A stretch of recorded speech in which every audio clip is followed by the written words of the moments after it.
Hey guys, welcome to the first online tutorial for Connerland APUSH 2015-16. In this tutorial, we're going to be talking about how to categorize and how to break down information of large topics in this class by using subtopics and mind maps. And that's going to be the main focus of this, is how to use a mind map both for studying purposes for the multiple choice portion of the exam, and also as a way to break it down as you organize how you're going to write an FRQ, a free response essay, or a document-based essay. So in this, I'm going to demonstrate how I go about putting this information together and how I would use it if I were writing a free response short answer or studying. So basically what we're dealing with when we talk about a mind map is a way to break down information from large topics to subtopics for our purposes, or it can be a progression of events or things like that.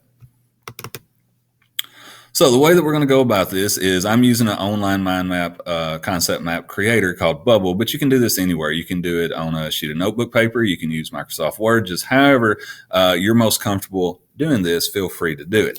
But once again, I'm kind of demonstrating how to do it on this. So the way that we're going to start it off is first you're going to have your big overall topic. And for the purposes of this, I'm going to use the topic we've just discussed in the past couple of weeks, which is the market revolution. So if you're presented with an essay prompt or a writing prompt or even a multiple choice question dealing with the market revolution, you're going to have to think through some of these smaller subcomponents of it. So when we talked about this in class, and the way that you need to do it on this map is you need to make smaller bubbles to put the four, let's just call them four subcategories of information. So the first thing I'm going to do, and the first thing that we talked about, you have to bear with me while I click through this, but the first thing we talked about with regards to the market revolution was the transportation revolution. So you have to bear with me while I type here, but was the transportation revolution. And then after we talked about that, we started dealing with the different innovations and inventions that played a part in the key phrase that we used for the market revolution of quicker, easier, and cheaper. So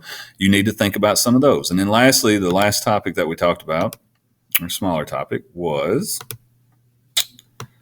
how we got a labor force to work in all of these factories that sprang up because of these different innovations and inventions that pushed our economy forward. So we talked about immigration. So if you had a written response, if you had a long essay question or FRQ or whatever it is dealing with the market revolution, this would be the three sections of your body paragraphs. Okay, not paragraphs, but of your sections. So as you went in, you would lead off. I would start with the transportation revolution, and then I would discuss some of the specific historical components of that. Remember, you've always got to put in specific historical information in your written responses. So, you know, you've got the transportation revolution. Now you need to think about what were some of those specific things that we talked about.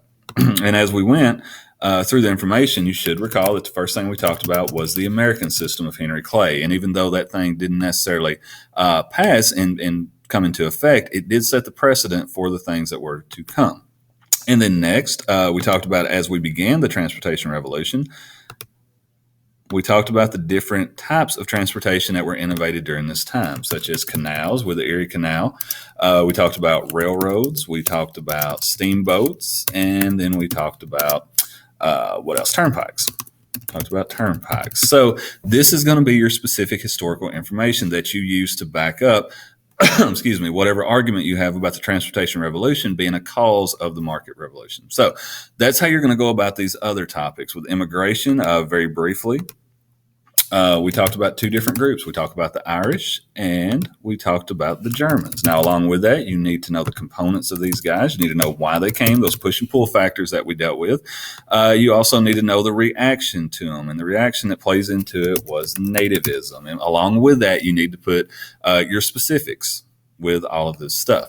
So that is a general idea. Obviously, the organization of it hopefully will be a little bit better when you do it yourself. But this is a general idea of how to, should you choose to use this concept map maker, that's how you go about it. Hopefully you've seen the buttons that you push to make this happen, but you know, you can also do it on paper or anything else. So I really appreciate you guys watching this and bearing with me while I, figured it out as we went.